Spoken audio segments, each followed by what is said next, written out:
What would you do if you opened a door and your whole future was already in someone else's arms? Emily Carter did exactly that. She walked into her fiancé Michael's apartment and saw the betrayal she can't unsee. No screaming, no revenge. Just a woman running on a broken heartbeat. 3 days later, 2 pink lines appear.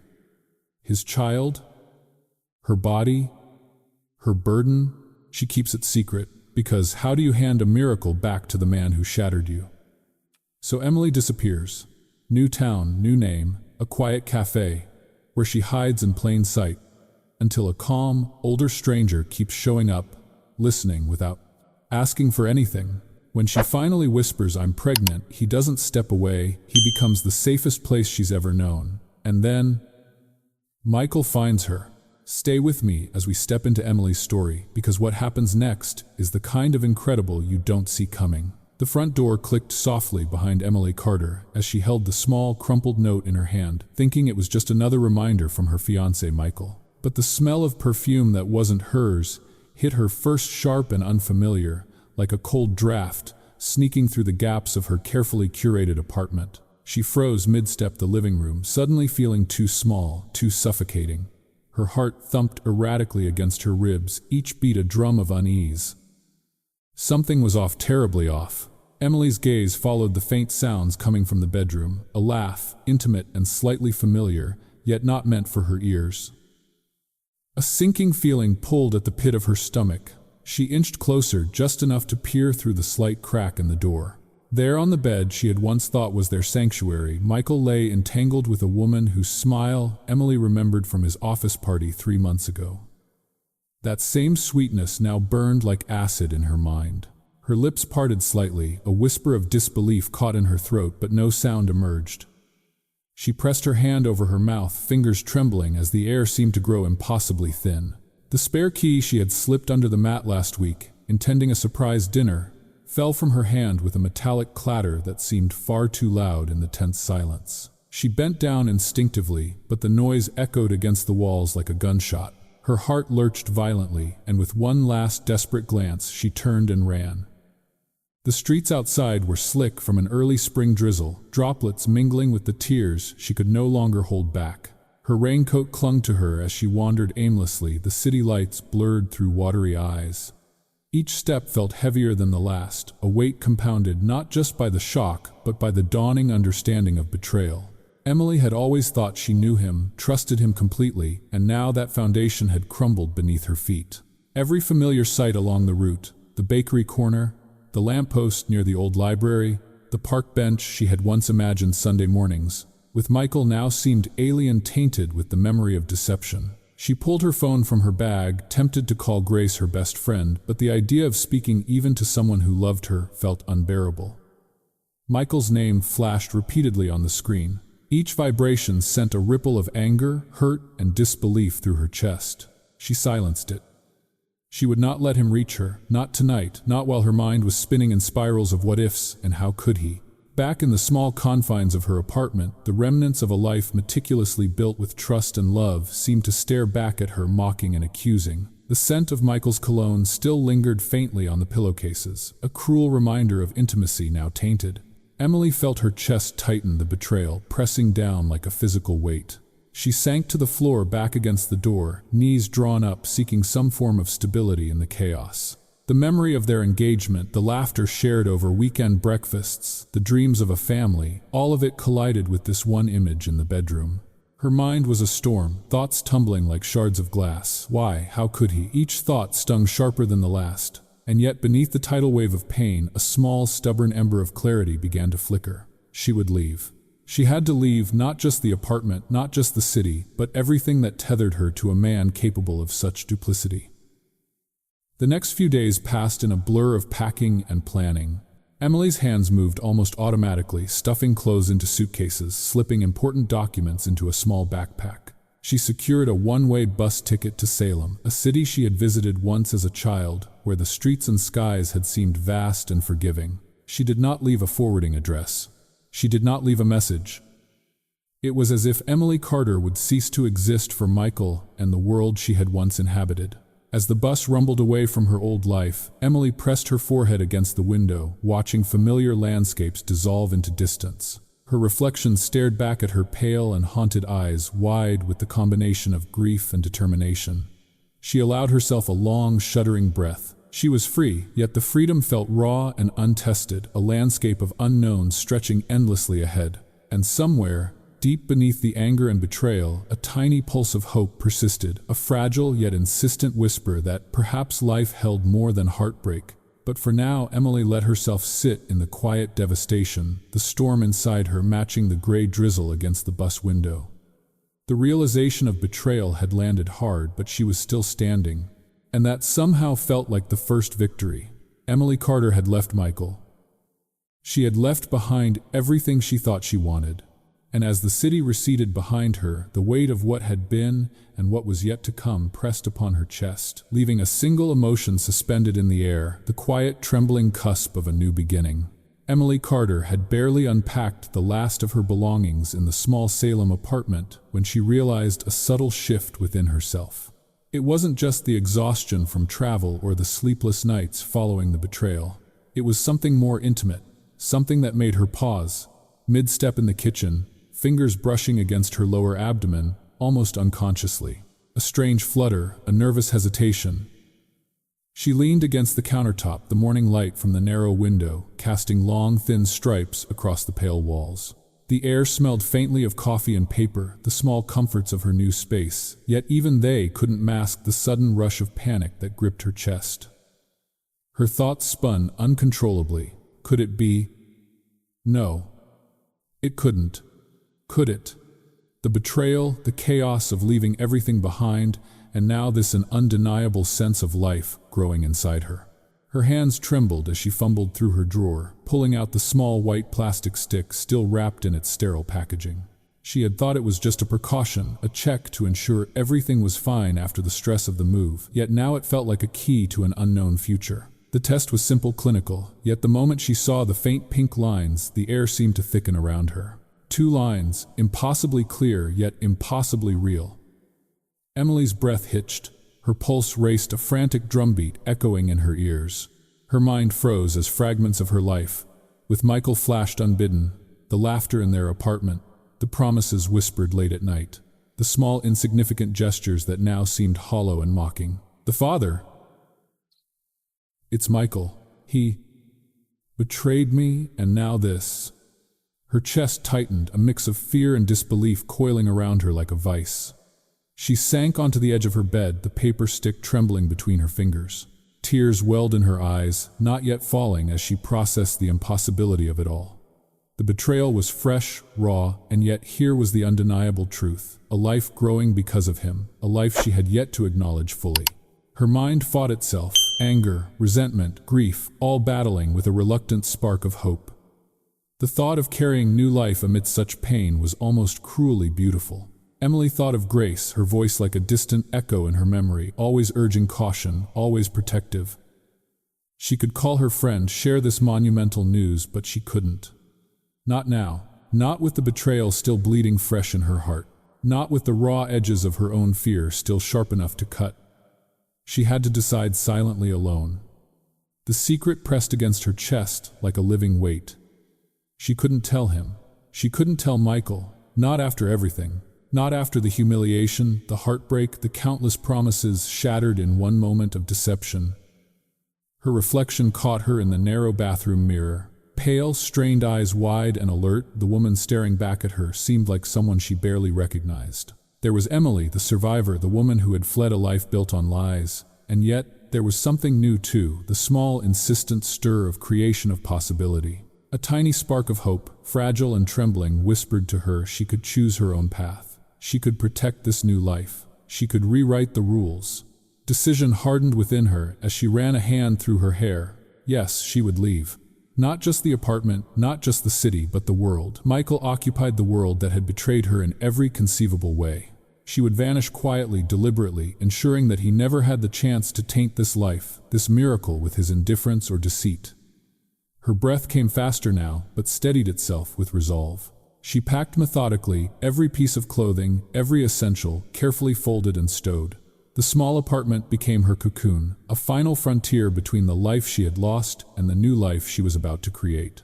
The thought of the pregnancy, once a source of panic, began to settle into a rhythm with her heartbeat. This was her secret, her responsibility, her choice. She would carry it alone if necessary, shield it from the storm of betrayal that had shattered her world. And yet, even amidst the anxiety, a hesitant thrill fluttered in her chest, the first inkling of empowerment, the dawning awareness that she could shape the future on her own terms. The fear had not vanished, but it had sharpened her clarity, focused her mind like a lens on a single point of light. Night fell over Salem as Emily sat on the edge of the bed, staring at the quiet street through her apartment window. The city hummed below, distant and indifferent, yet promising in its anonymity. She felt a small, peculiar thrill in the thought of new beginnings, a life entirely unclaimed by the past. Each contraction of anxiety mingled with a flicker of hope, a rhythm as unpredictable and real as the life growing within her. She whispered softly to herself, words barely audible in the silence, "I can do this. I will do this." And though the words trembled, they were a vow to herself and the tiny life she now carried, a promise of protection and love she hadn't yet fully understood. By the time Emily slipped into the quiet of the bed, exhaustion pulled at her limbs, but sleep did not come easily.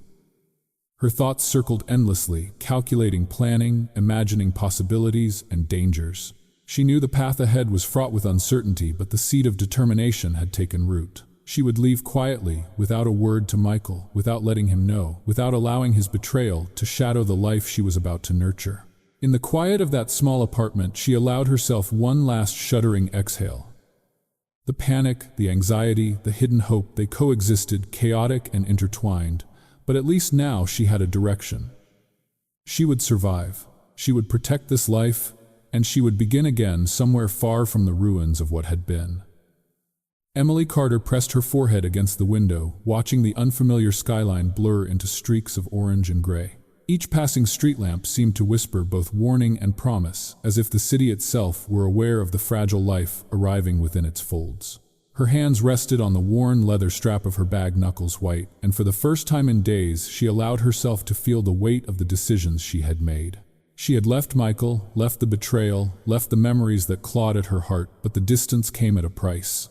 Fear, uncertainty, and beneath it all, a tentative spark of hope. By the time she stepped off the bus, night had settled fully over Salem, blanketing the streets in a hush that felt simultaneously protective and alien. The air smelled faintly of rain and damp leaves, a subtle reassurance that the world outside her past still held life. Emily's suitcase wheels clicked unevenly over the cracked sidewalk as she followed the directions to her new apartment, a modest studio above a small bookstore tucked into a quiet neighborhood. The sign above the door, painted in soft cream letters, promised nothing grand, but to Emily it felt like a sanctuary. Here she could be anonymous, invisible to the world that had betrayed her, free to chart a course entirely her own. The landlord, Mrs. Chen, greeted her with a warm, unassuming smile, her hands weathered from years of tending the building and the garden out back. "You'll find it peaceful here," she said, eyes twinkling with unspoken wisdom. Emily nodded, the sound of her voice barely above a whisper, and handed over 3 months' rent in cash. No questions were asked, no judgment offered, just the quiet understanding of a life begun anew. Emily followed her up the narrow staircase, each step echoing like a small drumbeat marking her new independence. The studio was modest, sparsely furnished, and bathed in the soft glow of a single overhead light. A small kitchenette hugged one wall, the window overlooking the street below. Emily set down her bags, running a hand over the countertop, allowing herself a small, almost imperceptible smile. It wasn't much, but it was hers. The air smelled faintly of wood polish and books from the store, beneath a comforting scent that suggested stability, even if the world outside remained unpredictable. Emily moved carefully through the apartment, setting her belongings down in neat piles.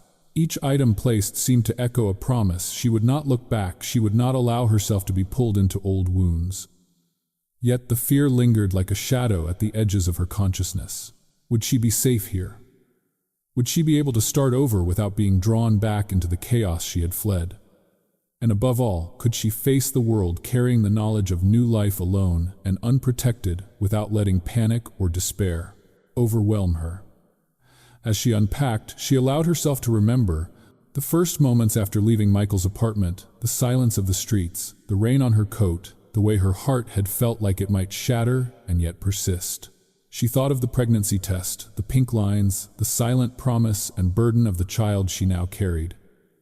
That life was hers to protect, and that realization gave her a strange, tentative courage. She could face the unknown because she had already survived the unimaginable. She had already stepped into the abyss and emerged with a heartbeat steady enough to guide her forward. By late evening, Emily had lit a single lamp and drawn the curtains, the small space now a cocoon of her making. She sat on the edge of the bed, cradling her bag against her chest, staring at the faint streetlights below. Outside, the world moved on in indifferent rhythm, cars passing, footsteps echoing, distant voices fading into the night. Inside, Emily's chest rose and fell with slow, deliberate breaths, as if anchoring herself to the new reality she had chosen. There was fear, certainly a gnawing, persistent awareness of vulnerability, but there was also a flicker of something she hadn't felt in weeks, cautious optimism. Perhaps here she could be invisible to the past. Perhaps here she could begin again. She took a small notebook from her bag, its pages blank and inviting, and began to write down the details of the life she intended to build. The routines, the small pleasures, the little victories that would mark each day. Names, addresses, work applications, the places she might walk, the corners where she could breathe freely. Every detail became a brick in the foundation of her new existence. It was meticulous, almost ritualistic, but each stroke of the pen steadied. Her heart transformed anxiety into action and allowed her to feel some measure of control in a world that had recently shown her how little she had. By the time she crawled into bed, exhaustion had overtaken the nervous energy coiling in her chest. The room was dark now, except for the faint glow of the street lamp filtering through the curtains. She pulled the covers around her shoulders, and for the first time in what felt like months, let herself sink fully into the quiet. Her heart still thumped with the memory of the betrayal, with the knowledge of the child she carried, with the fear of the unknown. And yet, beneath all that, a single, steady thread of resolve persisted. She was here. She had escaped. She had chosen her own path, and no one could take it from her. As sleep began to creep in, Emily allowed herself a small, fleeting thought. Tomorrow she would wake in a city that did not know her pain.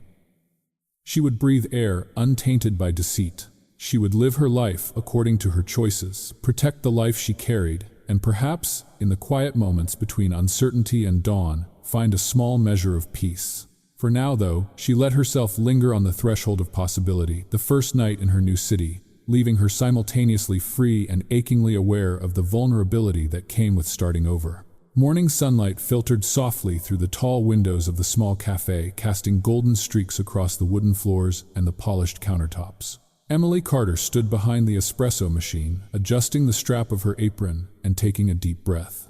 The scent of freshly ground coffee beans mingled with the faint aroma of baked pastries, creating an environment that was at once warm and unfamiliar. Today marked her first full week working at Morning Haven, a cozy cafe tucked into a quiet street corner of Salem, and despite the comfort it offered, Emily still felt the lingering tension of a heart untested by trust. Her days had quickly fallen into a rhythm. She arrived early, arranging cups and plates with meticulous care, wiping down tables and learning the quirks of the espresso machine with a mixture of awe and determination. The small studio apartment above the bookstore felt distant now, a private space where she could breathe in the quiet before opening the door to the world below. Here in the cafe, she was Emily the newcomer, with a kind smile and a cautious demeanor, not the woman betrayed, not the woman burdened by secrets too heavy to share. Her boss, a warm and cheerful woman named Grace, had welcomed her with open arms, offering guidance and encouragement without prying into the past. Grace's trust and gentle approach allowed Emily to settle, to build confidence in her abilities, and to start reconstructing a sense of self that had been fractured. The customers, too, were varied and interesting regulars who recognized her after a week and greeted her by name, tourists who stopped in for a brief respite from the morning chill, and passers-by drawn in by the comforting smells wafting from the cafe. Each interaction, small as it was, began to chip away at the walls Emily had built around her heart. At first, even the simplest conversations felt daunting. A customer asking for a recommendation on a pastry made her tongue stumble, and she found herself retreating into silence behind the counter. But as the days passed, she discovered subtle joys, the smile of someone appreciating a perfectly made latte, the gentle thank you murmured, As a cup was handed over, the warmth of sunlight on her hands as she polished the windows. Small victories unnoticed by most became monumental markers of her adaptation. She began to see herself not as a woman defined by betrayal, but as someone capable of creating order, beauty, and comfort in a world that had once felt chaotic. One Tuesday morning, as Emily arranged the display of fresh muffins, the bell above the cafe door chimed softly, announcing the arrival of a new customer. He was tall, with kind brown eyes that seemed to measure the space thoughtfully, taking in both the room and the people in it with gentle attention. His presence was unobtrusive, yet it carried a warmth that made Emily's chest tighten subtly, a reaction she did not quite understand. He approached the counter, scanning the pastries, and Emily found herself blurting out the first recommendation that came to mind. "The blueberry scone is fresh from the oven," she said, her voice quiet but steady. "It's my favorite." The man's face brightened, and he nodded appreciatively. "Then I'll have that. And a black coffee, please." His tone was calm, almost melodic, and Emily felt a surprising flutter of connection, as if in a single exchange the world had shifted ever so slightly. He paid with a generous tip, nodded politely, and settled into the corner with a laptop, opening it with an air of ease that contrasted with Emily's still nervous posture behind the counter. For the first time in weeks, Emily felt a flicker of hope. This simple, ordinary interaction had ignited a warmth she had not expected, a reminder that the world could still offer small moments of connection untainted by the shadow of betrayal. Her gaze lingered on him briefly before she returned to her tasks, a quiet smile tugging at her lips. It was a subtle awakening, a recognition that perhaps in the midst of solitude and careful self-rebuilding, she was capable of experiencing joy again. As the morning progressed, Emily found herself relaxing into the rhythm of the cafe, steaming milk, pouring coffee, taking orders, and exchanging brief words with the regulars who had begun to notice her presence. The work was simple, yet it demanded focus and care, providing a structure that both comforted and challenged her. Each completed task, each satisfied customer reinforced a growing sense of competence and independence, allowing Emily to feel her strength without needing external validation. By the time the lunch rush subsided, Emily slipped into a quiet moment near the window, wiping down the counter and watching sunlight dance across the street. The city, once intimidating and unknown, now seemed welcoming in its anonymity. She allowed herself to imagine a life built around these routines, small joys, and the tentative trust she had begun to place in her own judgment and instincts. For the first time in months, she felt the possibility of a future unburdened by fear and betrayal, a life that she could shape according to her own values and desires. As Emily locked the door at the end of the day, the evening air carrying the scent of rain and fresh earth, she paused on the steps outside, taking a deep breath. Her heartbeat slowed the tension in her shoulders, easing slightly. She was tired, certainly, but the fatigue felt different, earned, purposeful. She had survived the storm of her past, and now, in the quiet glow of a new beginning, she allowed herself to feel something she had almost forgotten. A fragile, cautious hope that life could be both safe and full of small, meaningful joy. The first night in the new city, in a world that did not yet know her name, Emily felt free and yet aware of the vulnerability that freedom carried. It was a delicate balance, thrilling and terrifying all at once, a whispered promise that even amidst uncertainty, she could find herself again. It was a Tuesday morning, crisp and overcast, the streets of Salem slick with an overnight drizzle. Emily Carter adjusted the strap of her apron as she stepped behind the counter, the faint scent of espresso and baked bread mingling in the air. Morning rush had just begun, and the cafe was filling slowly with familiar patrons. She moved with quiet efficiency hands, deftly arranging pastries and wiping down counters, allowing the rhythm of routine to anchor her. The past felt distant, though not entirely gone, and she welcomed the distraction. The bell above the door chimed softly, drawing Emily's gaze upward. A man stepped inside, tall, broad-shouldered, with a measured gait that suggested confidence without arrogance. His hair, flecked slightly with gray at the temples, framed a face lined with subtle laughter, wrinkles, and his brown eyes scanned the cafe thoughtfully. Something about the way he moved, deliberate yet unhurried, made Emily pause almost instinctively. He approached the counter, giving her a polite nod, and she felt a flicker of awareness ripple through her chest, though she dismissed it quickly. "Good morning," he said, voice calm, resonant with a warmth that seemed to settle around her. "I'll have a black coffee, please. And whatever pastry you recommend, I trust your judgment." Emily blinked momentarily, taken aback by the request. No one usually left the decision entirely up to her. The unusual confidence, the subtle invitation to engage made her pulse quicken faintly. She hesitated, then smiled, feeling the smallest spark of curiosity light up inside her. "The blueberry scone is fresh from the oven," she said, her voice steady but carrying a hint of intrigue. "It's my favorite." He nodded, a small smile tugging at the corners of his mouth. "Then that will be perfect." As she prepared his order, Emily found herself glancing up occasionally, noticing the ease with which he moved. He placed his laptop bag on the nearby chair, not in a rush, not in a show of power, just calmly present. She wrapped the scone carefully, poured the coffee with meticulous attention, and set it on the counter. "That looks perfect," he said, his voice softening as he handed her a tip that was generous but unassuming. He collected his tray and moved toward the corner, seating himself by the window. As he settled in, he opened his laptop and began to type, but Emily's attention lingered. There was something about the way he observed the cafe, the small attentiveness to detail, that made her curious. She wondered who he was, what brought him here, why he had chosen this small, almost anonymous cafe tucked into the corner of the city. Over the next hour, Emily found herself noticing small things, how he occasionally smiled at the way the sunlight caught a display, how he sipped his coffee, slowly savoring the warmth, how his presence seemed to occupy space without demanding. The subtle attraction grew, not immediate, not overwhelming, but persistent, like the soft echo of a bell. She felt a cautious trust forming in the silent, understated way he engaged with the world around him. Occasionally, he looked up from his laptop, catching her gaze for a moment. There was no flirtation, no attempt to impress, just recognition. A quiet acknowledgement of each other's presence in the shared space, a silent conversation of curiosity and respect. Emily's lips curved slightly at one glance, a small private acknowledgement that the connection, however fleeting, mattered. It was a spark, delicate but unmistakable. The bell above the door chimed again, and Emily returned to tending the counter.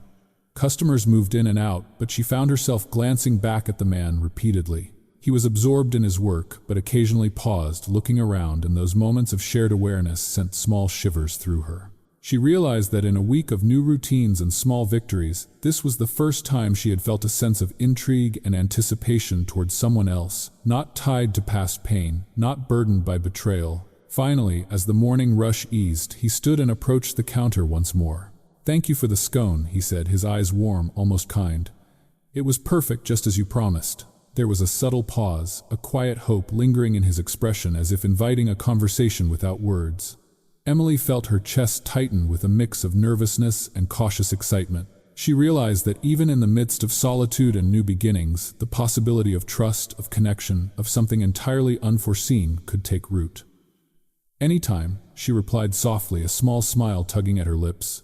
And in that moment, something shifted subtly in the air between them, a recognition of shared humanity, of unspoken understanding. It was small, almost imperceptible, yet enough to leave Emily's heart fluttering with cautious optimism. Perhaps, she thought, in this quiet city, amidst routines and solitary afternoons, she had glimpsed the possibility of companionship, not rushed, not forced, but unfolding gently on its own terms.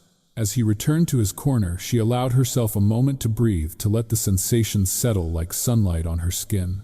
The cafe, once just a place to work and hide, had become a space of quiet discovery, a small window into hope. Emily knew the road ahead was still uncertain. She carried her secrets, her fears, and her heart cautiously wrapped around herself. Yet the first encounter with the stranger Jackson Reed, as she would later learn, had left an impression, a spark, a possibility that the past had not yet poisoned. For the remainder of the morning, Emily moved through her tasks with a renewed focus, the rhythm of the cafe comforting and grounding. Yet in quiet moments, her mind drifted back to the man in the corner and the subtle warmth of connection that had taken root. The day was still young, the future unknown, but Emily felt for the first time since leaving her old life that perhaps there was room for something new, something unhurried, something genuine, something worth noticing. The days at Morning Haven had begun to blend into a comfortable rhythm, the kind that promised stability without forcing it. Emily Carter found herself moving with ease behind the counter, the motions of steaming milk and arranging pastries, almost automatic, soothing in their predictability. Yet the presence of Jackson Reed seated quietly in his corner with the laptop subtly shifted the texture of her days. His visits became something to anticipate, not in a flutter of romantic fantasy, but in the quiet awareness of companionship and shared space. It started with small exchanges, a nod of acknowledgement as she brought his coffee, a brief comment about the morning weather, or a smile that lingered just a little longer than necessary. Emily noticed the comfort she felt in his presence, how it gently eased the tension coiled tight in her shoulders, the kind of tension she had carried since leaving Michael. His attentiveness was unassuming, free of expectation, and yet profoundly grounding. In the soft glow of the cafe lights, she began to feel a sense of safety, an emotional space where she could breathe without bracing for betrayal. One afternoon, as the rain tapped softly against the windows, Jackson approached the counter while Emily was arranging a fresh display of pastries. "I noticed you've perfected the scones," he said lightly, a hint of teasing in his voice. "They taste like something I would have imagined in Paris, if I ever went there." His eyes crinkled at the corners as he smiled, and Emily found herself laughing, a sound that felt startlingly free. The simple pleasure of shared humor, the acknowledgement of a skill she had honed for herself rather than anyone else, brought a warmth she hadn't realized she was missing. "You're exaggerating," Emily replied, cheeks flushed slightly. "I just follow the instructions on the packet." Yet the ease in his tone, the gentle curiosity in his gaze, invited honesty, and she felt a small thread of connection forming, delicate but persistent. They began to exchange small stories about books, the oddities of city life, the peculiarities of regular customers, and each word was an unspoken reassurance. She was heard, she was noticed, she was valued. It was in these moments, subtle and unassuming, that Emily felt the first seeds of emotional safety take root. Jackson had a way of listening that demanded nothing in return, that held space without judgment. He noticed the slight tension in her shoulders when she recounted a difficult morning, the way her eyes lingered on the door when a particularly busy hour approached. He offered small gestures, refilling her cup of coffee without asking, leaving an encouraging note on her counter, occasionally offering advice on simple techniques to make her work more efficient. These acts, almost imperceptible to anyone else, carried a quiet affirmation: "I see you and I am here." The rhythm of their interactions began to unfold with the predictability of dawn. Tuesdays and Thursdays, Jackson would arrive at 10, settled into his usual corner, while Emily moved about the cafe with measured purpose. Conversation flowed more freely over time. They discovered shared tastes in literature, a similar appreciation for quiet mornings, and a mutual unspoken respect for the other's boundaries. Emily found herself anticipating his presence, not with nervousness or longing, but with a gentle curiosity, the kind that encouraged her to explore her own emotions without fear of exposure. One rainy afternoon, the cafe nearly empty except for a few regulars, Emily paused to offer him a freshly made cappuccino. "I added a hint of cinnamon," she said, holding the cup toward him. "Thought you might enjoy it." His smile was subtle, appreciative, and in that small gesture, Emily felt a ripple of warmth. He sipped the drink slowly, eyes meeting hers briefly. "Perfect," he said softly. "Exactly what I needed today." That single word, simple yet genuine, resonated more profoundly than she expected. In it was a recognition of her effort, of her presence, and unexpectedly, of her very being. Even as the days carried on, Emily remained cautious. She had learned the hard lessons of trust and betrayal, and the vulnerability of her secret, the child growing within her, required careful protection. Yet Jackson's presence offered a tentative bridge between her solitude and the possibility of connection. She began to notice small changes within herself. Her shoulders relaxed more often, her laughter came more easily, and her eyes met others with a quiet steadiness she hadn't experienced in months. The weight of constant vigilance began to lift, replaced by a cautious, comforting awareness that she could exist in this world without armor, if only partially. By the end of the week, Emily found herself lingering near the counter as Jackson packed his laptop, a mild reluctance stirring within her. Their conversations, small gestures, shared smiles, and mutual attentiveness had woven an invisible thread between them. It was not yet love, not yet intimacy, but a foundation of trust and comfort that Emily had almost forgotten could exist. The realization brought a gentle sigh, one of relief, of cautious optimism, as she recognized the shift in her heart. For the first time since leaving her old life behind, she felt the possibility of emotional safety, a fragile, promising light in the quiet corners of her new life. The sun dipped low, casting long shadows across the floorboards, and Emily wiped down the final table of the day. Outside, the city glowed softly under streetlights, reflecting in the cafe windows like tiny stars scattered across dark glass. She glanced toward Jackson one last time before he left, and for a fleeting moment the connection lingered, not in words but in recognition, trust, and the subtle warmth that comes from being seen and accepted. The emotional weight she had carried for so long felt slightly lighter, the path ahead slightly less daunting. In the quiet comfort of this small, bustling cafe, Emily Carter allowed herself to imagine that, perhaps for the first time in a long while, she was not entirely alone. The soft hum of the cafe had quieted, leaving only the gentle hiss of the espresso machine and the occasional clink of cups. Emily Carter stood behind the counter, her fingers brushing absent-mindedly over the smooth ceramic of a coffee mug. The morning light filtered through the windows in gentle slats, illuminating dust motes that danced lazily in the air. Jackson Reed had been a steady presence these past weeks, his quiet attentiveness, a subtle but powerful balm against the lingering ache of betrayal that still throbbed in Emily's chest. Today something felt different. The usual rhythm of routine, once comforting, now carried a weight she could no longer ignore. She noticed how her hands trembled slightly as she reached for the milk pitcher, a subtle reflection of the vulnerability coiling in her chest.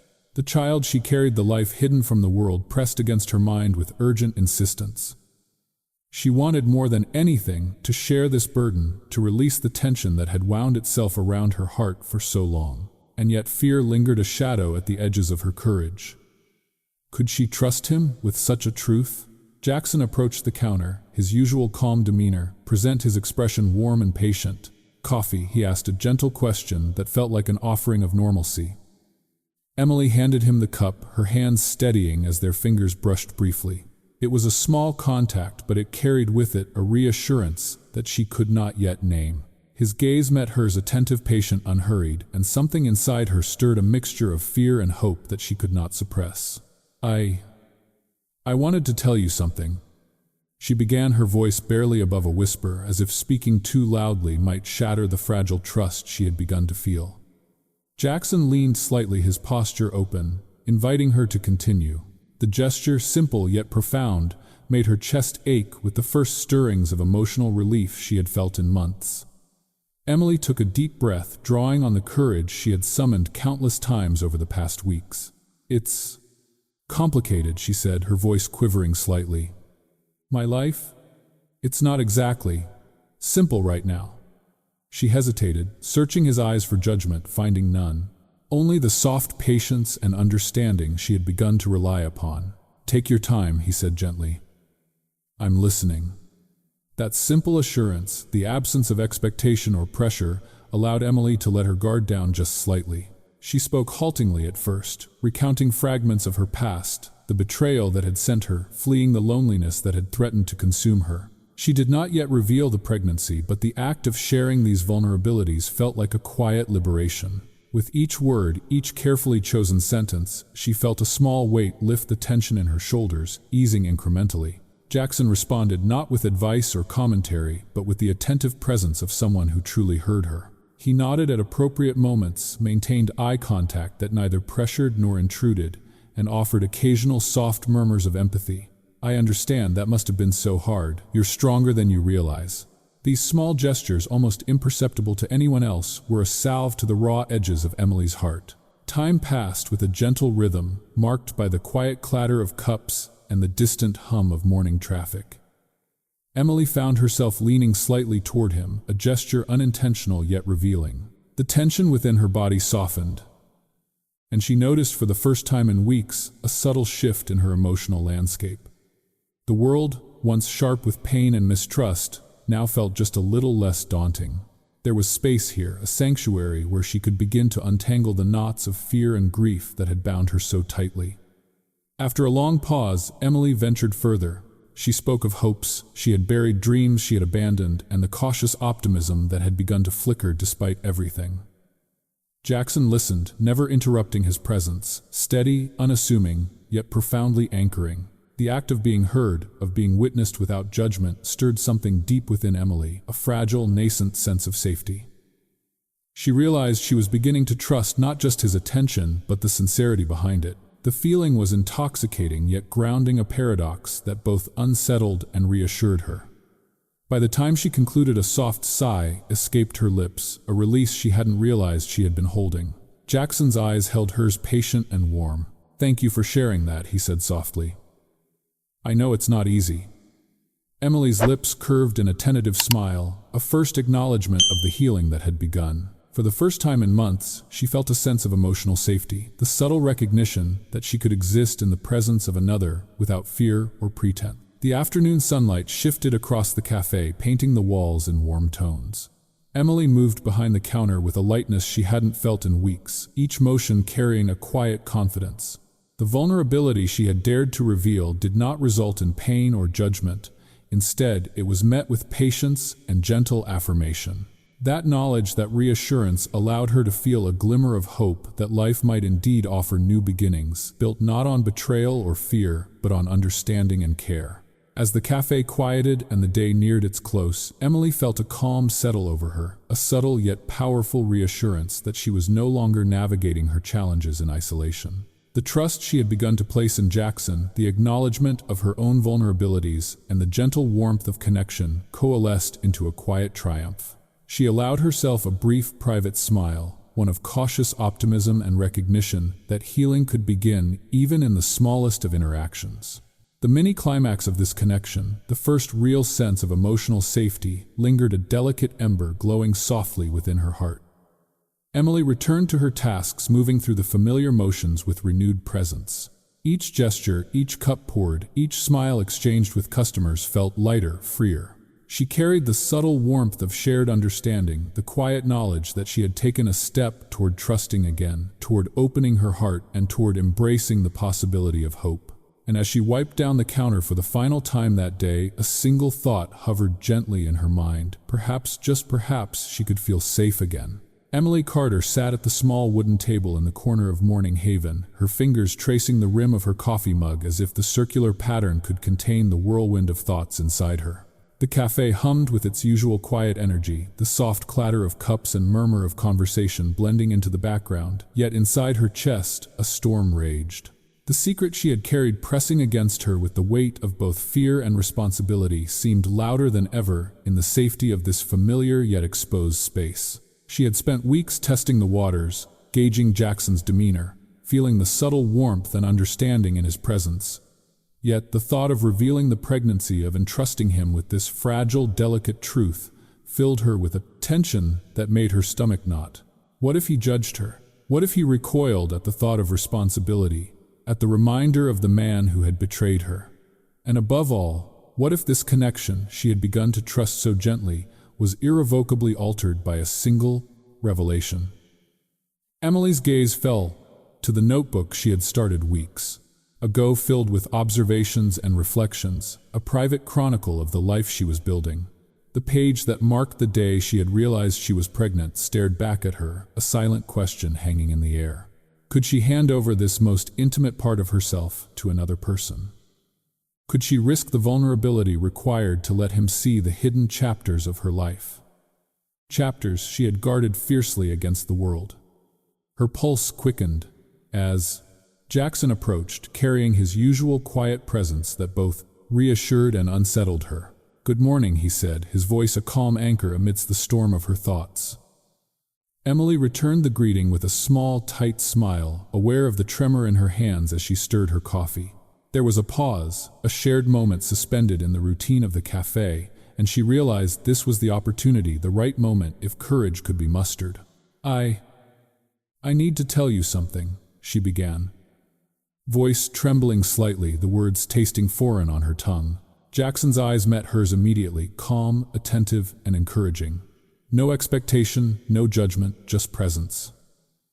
Emily drew in a deep breath, feeling the air as both an ally and a challenge. The tension coiled tightly, a spring threatening to snap, yet she knew she could not leave this unspoken. Not anymore. Her hands fidgeted with the edge of the notebook, crumpling it slightly before smoothing it again. "It's complicated," she continued, each word deliberate. "There's something I've been carrying alone, and I think you deserve to know. I want to trust you with this, but I'm scared."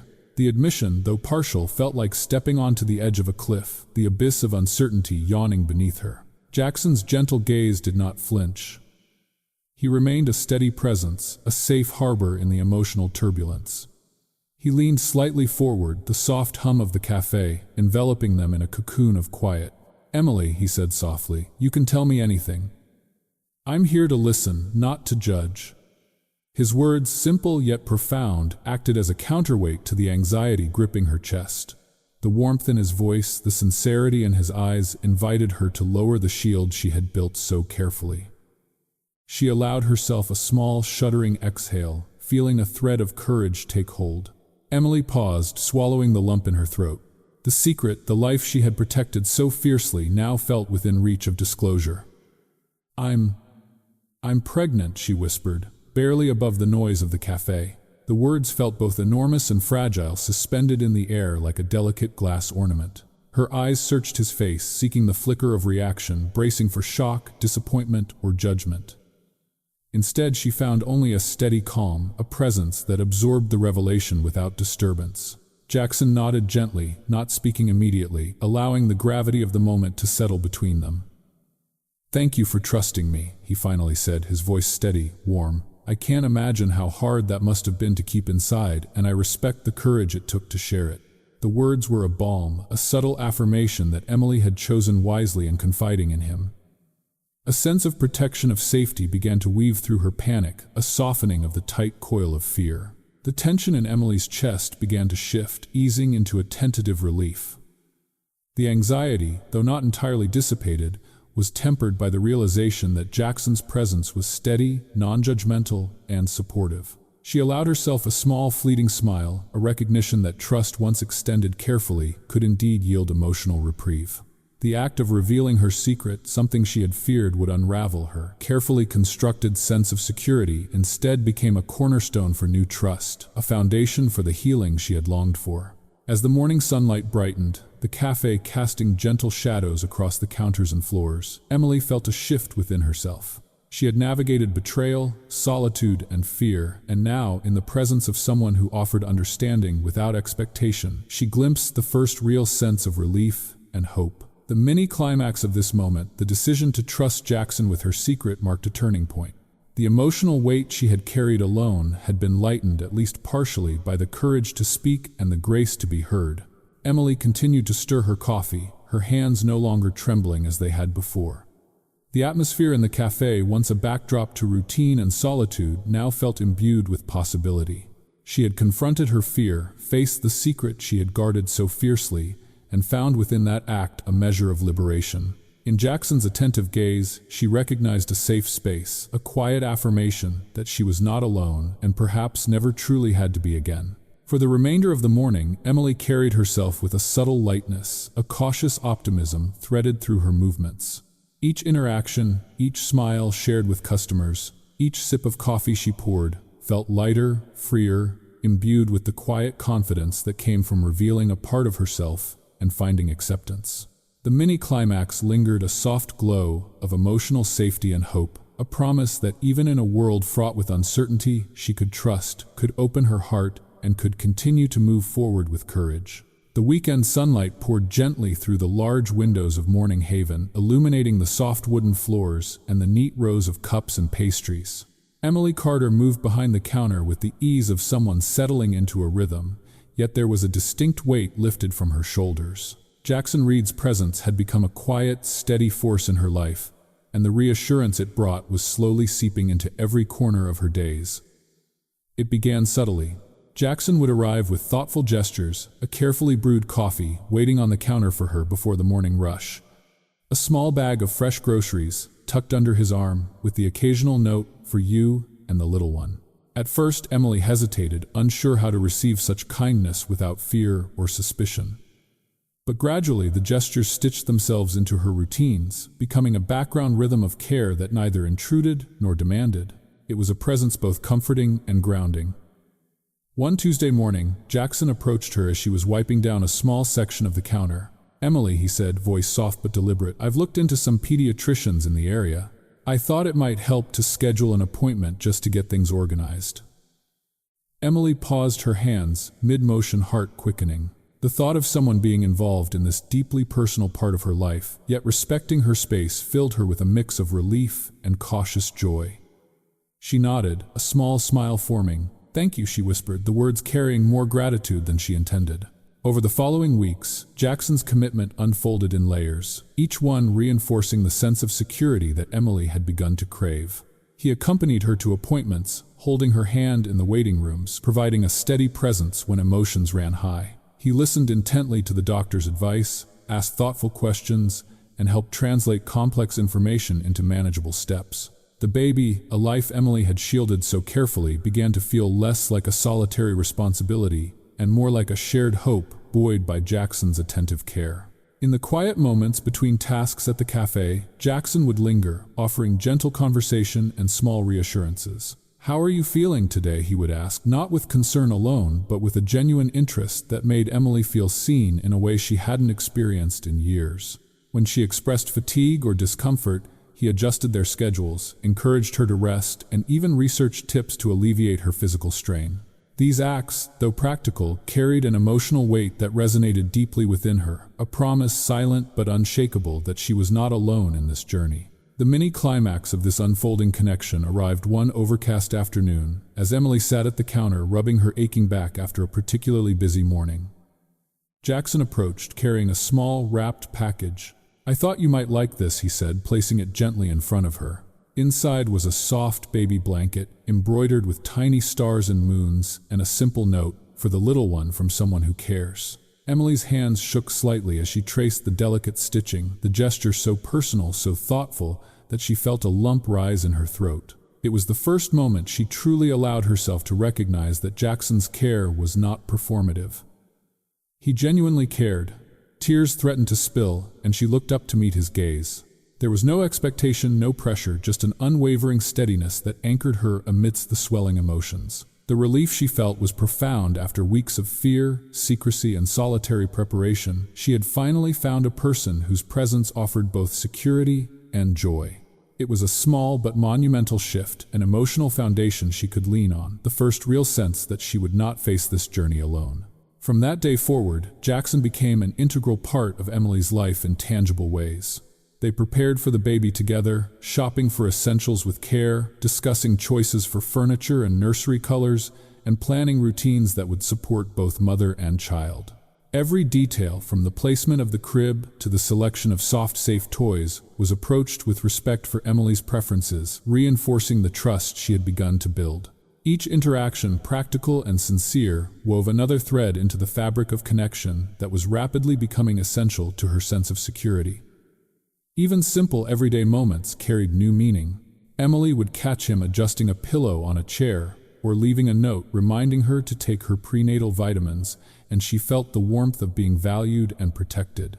These gestures, small as they were, spoke volumes about his commitment, and Emily began to allow herself to hope, not blindly, not recklessly, but with cautious, growing confidence that the life ahead could be nurtured, supported, and even joyful. As the sun dipped low, casting golden reflections on the cafe walls, Emily paused to watch Jackson interact with the other customers. He was attentive yet unobtrusive, always aware, always considerate. The sense of relief she carried from the morning lingered, mingling with the joy of shared anticipation for the life she would soon bring into the world. In that quiet space, she realized that she was beginning to feel truly safe, emotionally and practically, for the first time since leaving Michael behind. The mini-climax recognition of his genuine care settled within her as a quiet but undeniable truth, a comfort she could hold on to as the days and weeks stretched ahead. Even as the cafe emptied and evening approached, Emily felt a subtle lightness in her chest. The burden she had carried alone was now shared not just in the physical preparation for a child, but in the emotional trust that Jackson's commitment had created. The relief, the joy, and the security intertwined, leaving her with a profound understanding that while the road ahead was still uncertain, she no longer needed to navigate it in solitude. In Jackson's presence, she found both a steady hand and a heart attuned to her own, an anchor amidst the unknown. The cafe had settled into a gentle lull, the late afternoon light filtering through the windows, casting long shadows across the polished wooden floors. Emily Carter was arranging pastries on a tray, her mind quiet but alert, savoring the ordinary calm that had become her sanctuary. She had grown accustomed to the rhythm of her days, the quiet smiles from regular customers, and the steady, comforting presence of Jackson Reed nearby. Everything felt in place. or at least as much as it could after everything that had happened. The bell above the door chimed with a jarring insistence, and Emily froze mid-motion. Her heart skipped, a faint prickle of unease crawling along her spine. She glanced toward the entrance and her stomach dropped. Michael, the man who had shattered her life, who had left a trail of betrayal and heartbreak behind him, was standing there, his expression a mixture of desperation and anger. Time seemed to stretch, the chatter of the few remaining customers fading into the background. "Emily," he called, voice carrying across the cafe, sharp and demanding. "We need to talk." Emily's hands clenched around the tray, knuckles white. She felt a rush of fear, quickly tempered by a surge of resolve. She was no longer the woman who would cower behind the weight of his presence. She had built a new life, claimed her independence, and protected the life growing inside her. She would not be intimidated. Jackson stepped forward immediately, placing a steadying hand on her shoulder. His gaze met hers with silent reassurance, an unspoken promise that she was not alone. Emily felt a surge of gratitude and empowerment, drawing strength from his presence. Michael's eyes flicked between them, confusion mingling with frustration, but he took a hesitant step toward her. "I just want to discuss things," he continued, voice rising slightly. "About us, about the baby." Emily straightened her back, rigid, her voice calm but firm. "There is nothing to discuss. You made your choice when you betrayed me. You have no right to demand anything from me or from my child." A tense silence hung in the air, the weight of unspoken history pressing down on the room. Michael's jaw tightened, anger flickering across his features. "I want to be a part of her life," he insisted, gesturing vaguely toward her stomach. Jackson moved subtly, his presence protective but non-threatening. "Emily has made it clear that you will not be speaking to her today," he said evenly. "If you want to discuss this, do it through her lawyer." His voice carried authority, calm but unyielding. Michael's eyes widened, a flash of disbelief passing over his face. The man who had once wielded control effortlessly now found himself met with firm boundaries he could not cross. Emily took a steadying breath, feeling the tension coil and uncoil inside her chest. She spoke, voice unwavering. "I am the mother. I decide what is best for me and for this child. You had your chance, and you chose betrayal. Now, you have no power here." The words spoken aloud carried a weight of truth that filled the space between them. Customers glanced nervously, the tension palpable, yet Emily's calm resolve dominated the room. Michael's mouth opened, closed, and opened again, searching for an argument, a way to regain control. But Jackson's presence, combined with Emily's unwavering voice, made it impossible. She realized in that moment just how much power she had reclaimed, the ability to protect herself, to shield the life she carried, to assert her rights without fear. A brief, charged silence followed. Then Michael let out a frustrated laugh, bitter and hollow. "And who are you?" he sneered at Jackson. "Someone who actually cares about her," Jackson replied evenly, meeting Michael's gaze without flinching. "Something you clearly never did." The tension seemed to crack, shifting from fear to empowerment. Emily felt a rush of adrenaline and relief. She was no longer defined by his past actions. She was defined by her choices, by her ability to stand firm by the life she was protecting. Her heartbeat steadied the fear that had threatened to consume her, replaced by a clear, unshakable certainty. Michael's eyes darted between them, realizing his lack of control, the futility of his threats.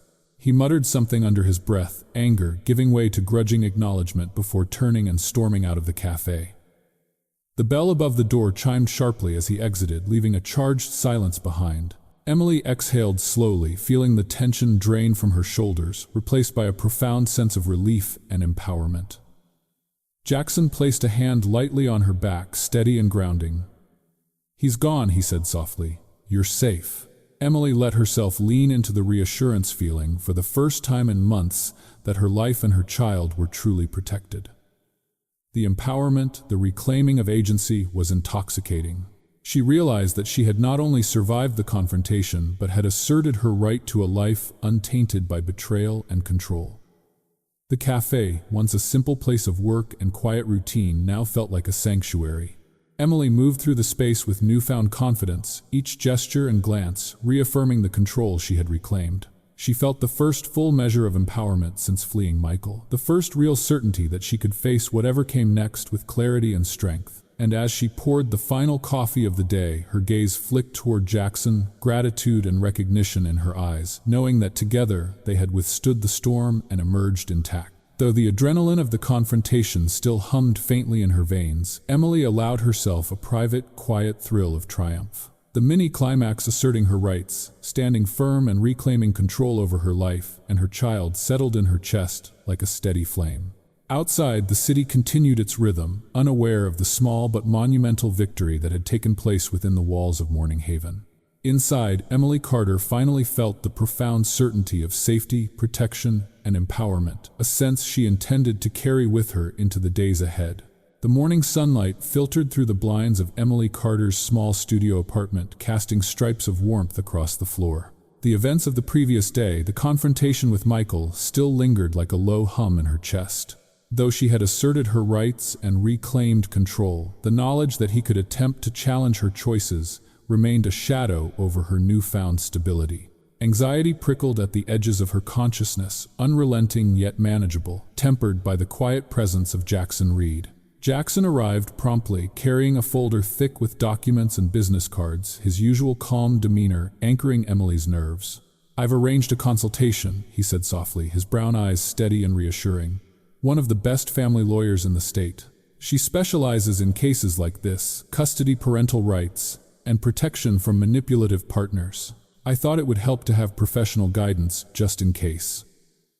Emily nodded, swallowing the tight knot in her throat. The idea of legal proceedings, of placing her life and the child's future into someone else's hands, stirred a mixture of apprehension and cautious empowerment. She realized for the first time that taking control didn't only mean standing firm in the cafe or refusing to engage with Michael. It also meant preparing, understanding, and asserting her rights through proper channels, arming herself with knowledge, strategy, and support. The lawyer, a composed woman in her early 50s named Margaret Lawson, exuded an air of quiet authority. Her office smelled faintly of leather and polished wood, the walls lined with bookshelves that spoke of decades of experience. She greeted Emily and Jackson warmly, but professionally, inviting them to sit as she reviewed the details of Emily's situation. Emily explained the circumstances succinctly, each word carefully measured, each fact recounted with clarity and precision. Margaret listened intently, occasionally nodding, her expression thoughtful. "You've taken the right steps," she said finally. "By establishing your residence here, preparing for the child, and asserting your independence, you are in a strong position. Michael's infidelity and abandonment will weigh heavily in any legal proceedings. You are not only preparing, you are securing a safe foundation for your family." Relief began to wash over Emily, mingling with the residual anxiety that had clung to her since Michael's arrival. The words, deliberate and precise, reassured her that she was no longer vulnerable, not in her home, not in her choices, and certainly not in the life growing within her. She could feel the empowerment of preparation crystallizing the tangible steps she was taking, serving as armor against the unpredictable and manipulative forces of her past. Over the next few hours, Emily and Jackson worked with Margaret to review paperwork, establish protocols for communication, and outline strategies for ensuring Emily's autonomy and the baby's welfare. Each step, while procedural, carried a profound emotional significance. Drafting the necessary documents, learning her legal rights, and understanding the mechanisms available to protect her child transformed abstract anxiety into concrete empowerment.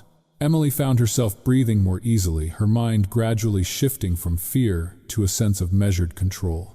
Jackson remained quietly present throughout, offering subtle reassurance and logistical support without ever dominating the conversation.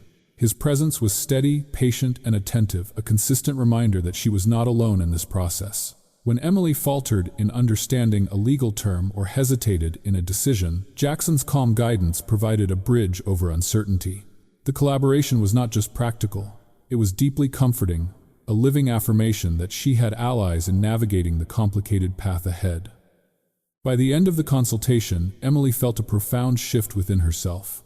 The initial tremor of anxiety that had accompanied thoughts of Michael's potential interference was now tempered by confidence and clarity. She understood her rights, she had a strategy, and she had Jackson as a supportive, reliable presence by her side.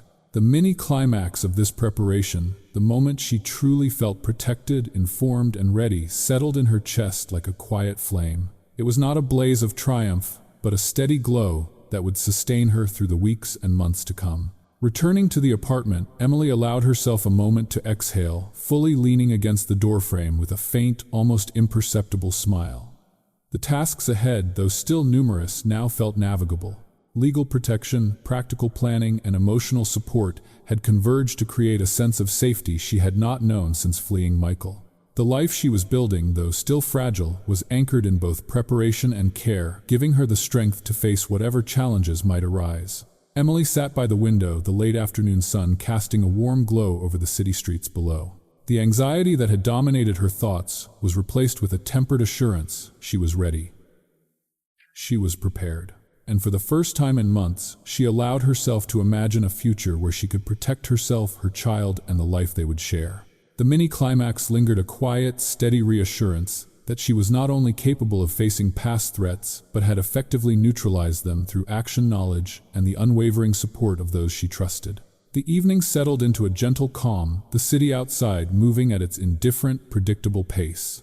Inside, Emily Carter felt the first true sense of control over her life and her destiny, a profound relief interwoven with hope.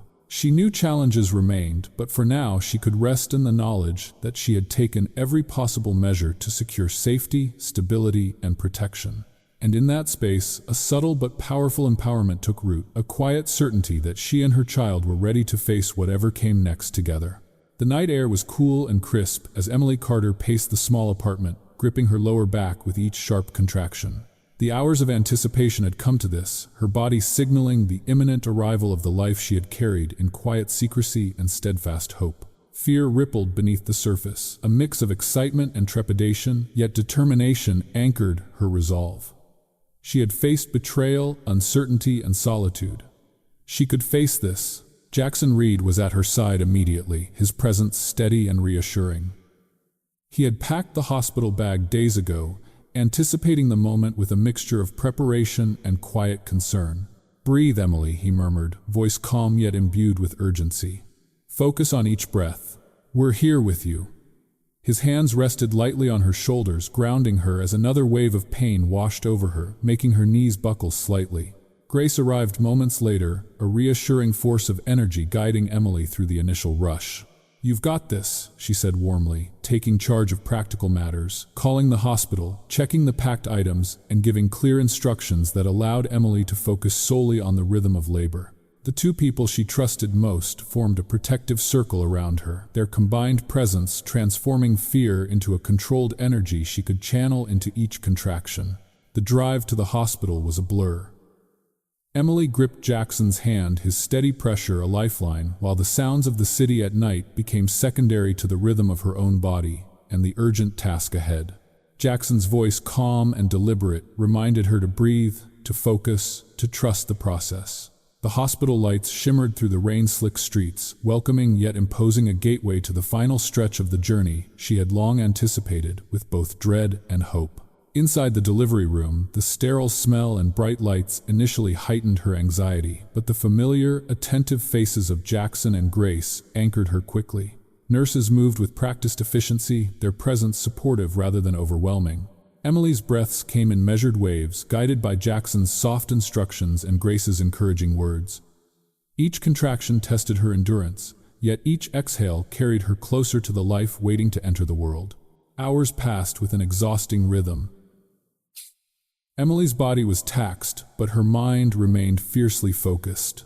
She allowed herself to surrender to the pain while clinging to the presence of those who had chosen to stand unwaveringly by her side. Jackson held her hand throughout, wiping sweat from her brow, offering gentle words and maintaining contact with a calmness that contrasted the storm of sensations coursing through her. Grace's energy complemented his, a mix of compassion, firmness, and encouragement, ensuring Emily's determination never faltered. Finally, after what felt like an eternity stretched across minutes and hours, the moment arrived. Emily felt the unmistakable sharp surge of finality, a wave of anticipation mixed with exhaustion and exhilaration.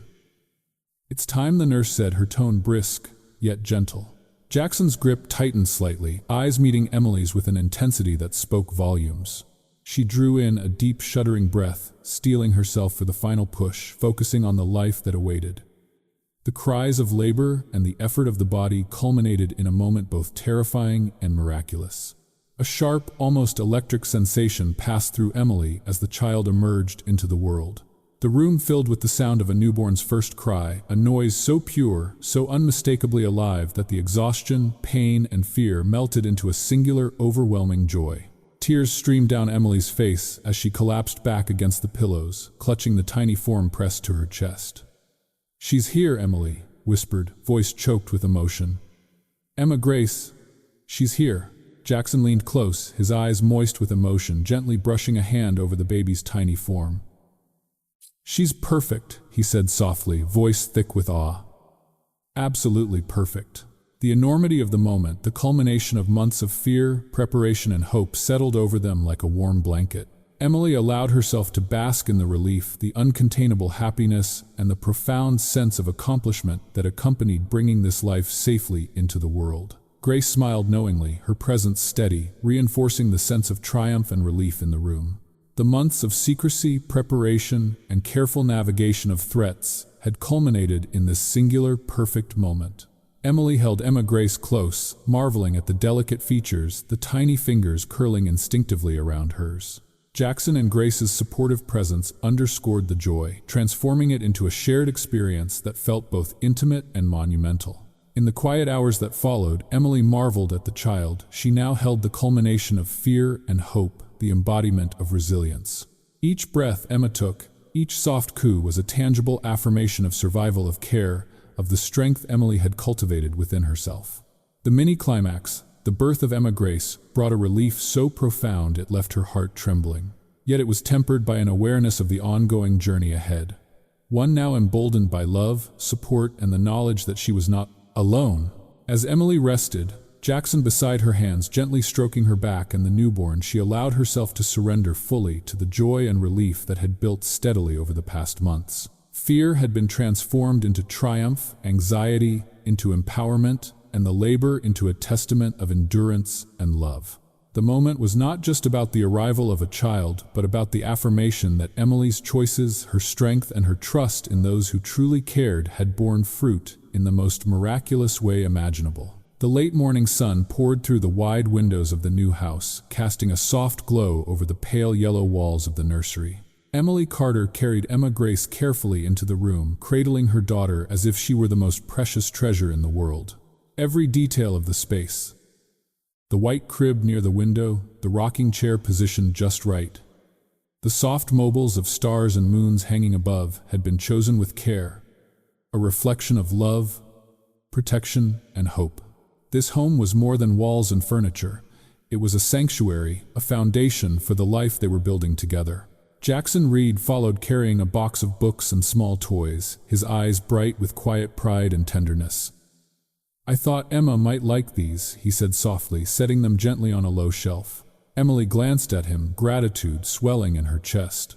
The man who had begun as a stranger, ordering coffee, had become her anchor, her partner in protecting and nurturing this new life. His steady presence, his thoughtful gestures, and his unwavering commitment had transformed their house into a home before it had even been fully unpacked. Grace arrived mid-morning, bringing homemade meals and a flurry of practical advice, her energy both comforting and invigorating. She fussed over the crib, making sure everything was in place, and adjusted the positioning of the rocking chair, just slightly insisting it was optimal for late-night feedings. Emily smiled, letting herself feel supported, surrounded by people who chose to stand by her. The small team of caretakers and allies reminded her that love was not merely given, it was built, nurtured, and shared. Settling into the rhythms of home life was a revelation. Morning routines unfolded with gentle predictability. Jackson would brew coffee while Emily prepared breakfast. Grace would check in with tips for keeping Emma comfortable, and Emma herself would babble and coo, filling the space with the purest sounds of life. Emily marveled at the simplicity and profoundness of these ordinary moments. Each diaper changed, each soft coo or small laugh became a marker of their collective love and dedication. She felt the first real sense of belonging in months, a reassurance that she was exactly where she needed to be. The evenings were equally filled with quiet intimacy and shared responsibility. Jackson would settle in the rocking chair with Emma in his arms, letting Emily rest. and they would talk softly, exchanging stories about their day, their hopes for the future, and the dreams they held for Emma. The conversation was unhurried, natural, and free from judgment, a reflection of the trust and connection that had been carefully cultivated over weeks. Emily felt a sense of relief wash over her, a healing she hadn't realized she was seeking so desperately. One afternoon, as Emily tucked Emma into her crib for a short nap, she paused by the window to watch Jackson and Grace, arranging the living room, laughing softly over a misplaced toy or a crooked picture frame. Gratitude filled her chest, not just for their practical help, but for their willingness to share in her life, to nurture the bonds that defined her new family. She had escaped betrayal and found sanctuary, yet it was in these shared ordinary tasks that she truly recognized the power of love and chosen family. The mini-climax of this phase of life unfolded as Emily sank into the rocking chair beside Emma's crib, watching her daughter stretch and yawn, the golden sunlight illuminating the small features of her tiny face. Jackson settled beside her, a hand gently resting over her fingers, interlacing, and Grace lingered nearby, offering a quiet smile of encouragement. Emily allowed herself to breathe deeply, feeling an encompassing sense of protection and connection. The anxiety and uncertainty of the past months had given way to love and security. Here in this space, they were a family whole, resilient, and grounded in mutual care. Days turned into weeks, and the routine solidified each moment, reinforcing their bond. Meals were shared, stories told, and small celebrations marked the milestones of Emma's growth. Emily felt the lingering ache of past betrayals diminish, replaced by the warmth of mutual respect and affection. The house was no longer just a physical shelter. It was the manifestation of healing, a tangible embodiment of the life she had fought to protect. By evening, as the sun dipped low and the shadows stretched across the rooms, Emily held Emma close, Jackson's hand over hers, Grace nearby, offering quiet support. She felt a profound sense of contentment and completeness.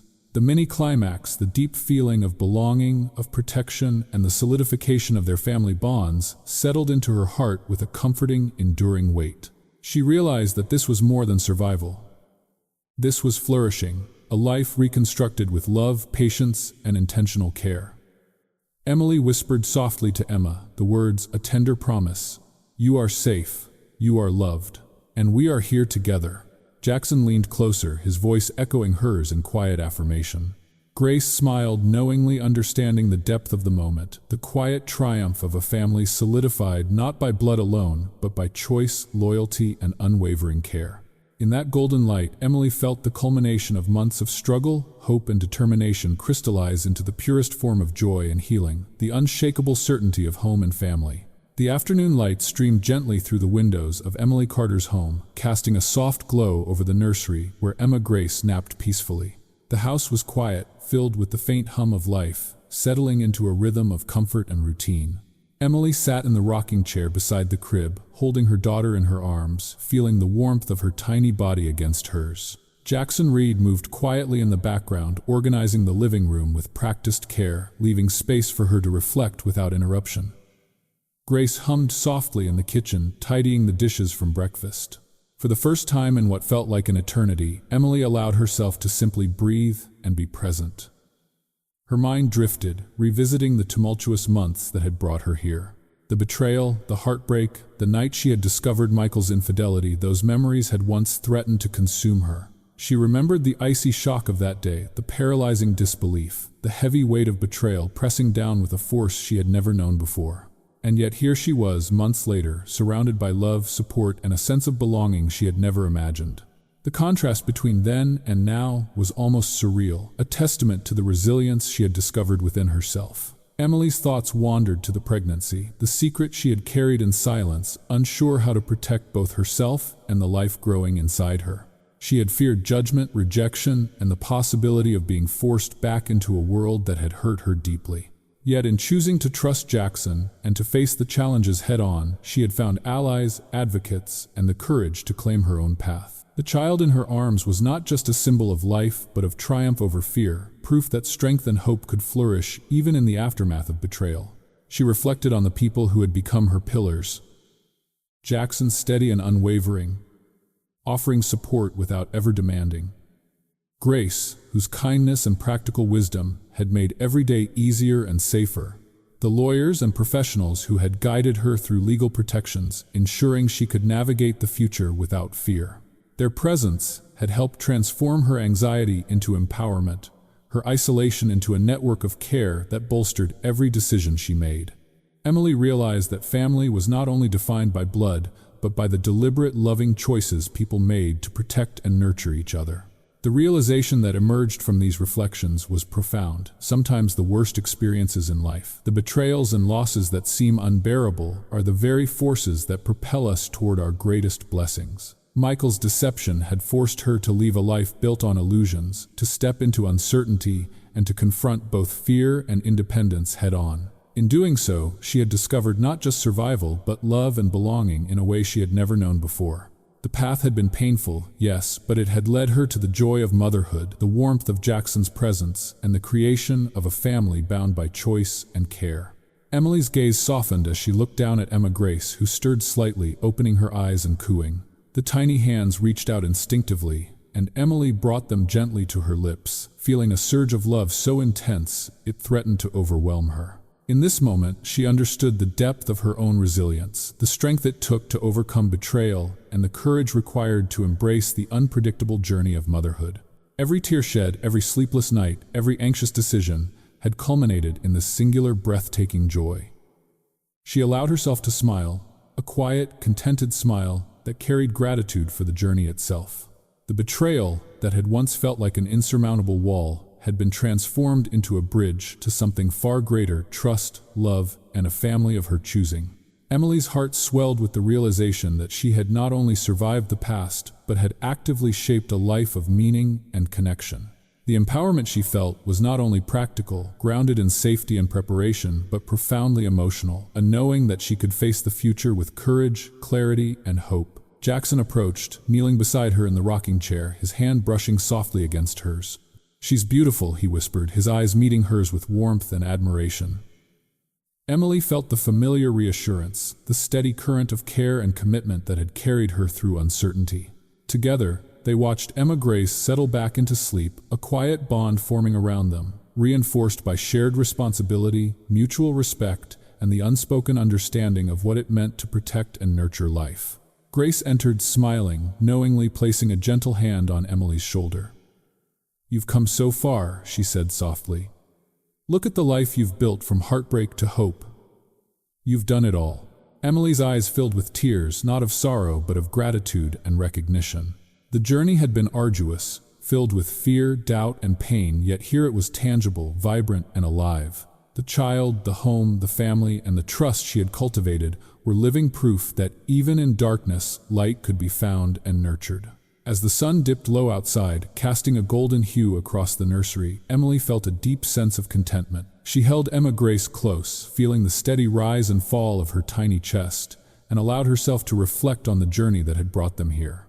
Betrayal had been a catalyst loss, a teacher, and the courage to embrace change and vulnerability had opened the door to profound love and connection.